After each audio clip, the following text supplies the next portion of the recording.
So I'm going to show you a third order Butterworth example, which can be synthesized using conventional design techniques like the ones we discussed last time. And you might end up with an LC ladder, something like this. And so the question here is, how do we go from this LC ladder to the ladder with inverters? This is actually done by looking at the impedance. So if you look at the impedance that this circuit presents at its input, it's going to be the value that you see right here. And essentially what we're now asking is, okay, I want to get rid of one of these type of components, either the shunt or the series one, and replace them with inverters. Here I'm going to do the example where I want to get rid of these shunt components.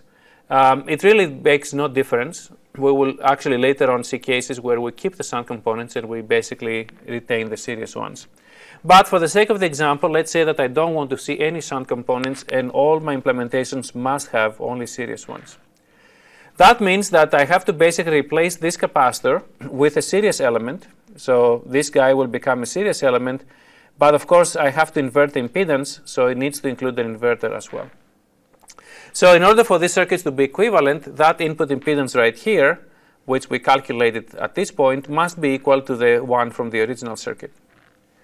So I can basically use the inverter now idea and write the input impedance Z in as simply the impedance after the inverter, which I have called here Z1 prime square.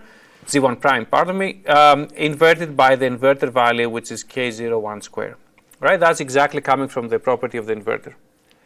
So if that's the case, then essentially that unknown impedance that I'm trying to find is nothing else but K01 square, the value of the first coupling section, divided by the input impedance that I have.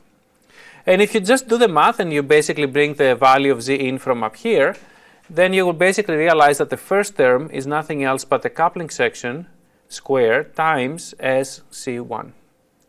So essentially we have, just by inspecting this equation, we have successfully turned this shunt component to a series one, which here I've written as L1 prime, provided that I make that K01 square times C1 is equal to L1 prime.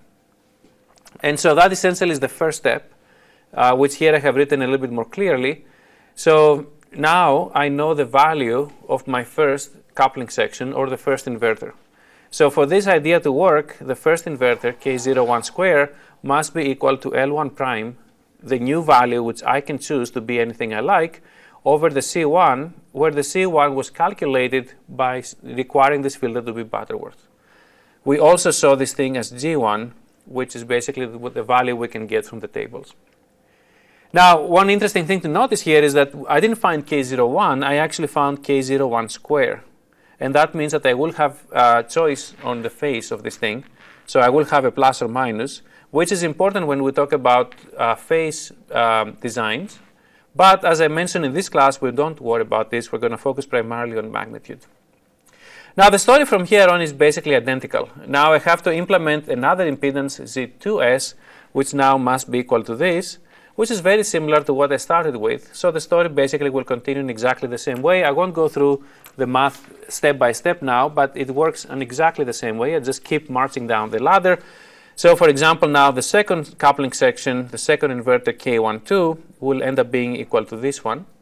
So if you look at this equation, again, L1 is arbitrary, L1 prime, L2 prime is arbitrary, even though it's quite common, as we discussed last time, that these will have the same values. And this guy here is the G1, and this guy here is the G2, which again, they're coming from the requirement of this thing to be the Butterworth.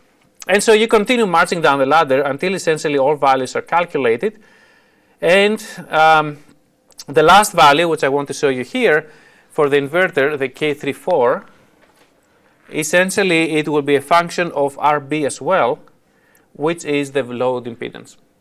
So as you can see here, I can basically choose any type of load impedance I want, and all I have to do is make sure that I change this inverter here, which is a big convenience, and I will talk about it in a minute, which essentially means you can design your filter in any impedance value you like. And if suddenly somebody says, oh, you know what, change my load from 50 ohms to, I don't know, 120 ohms. If you only understand the elementary filter design, one would basically have to redesign the filter from the very beginning. Now you understand that all you have to do is change one inverter value and everything else works.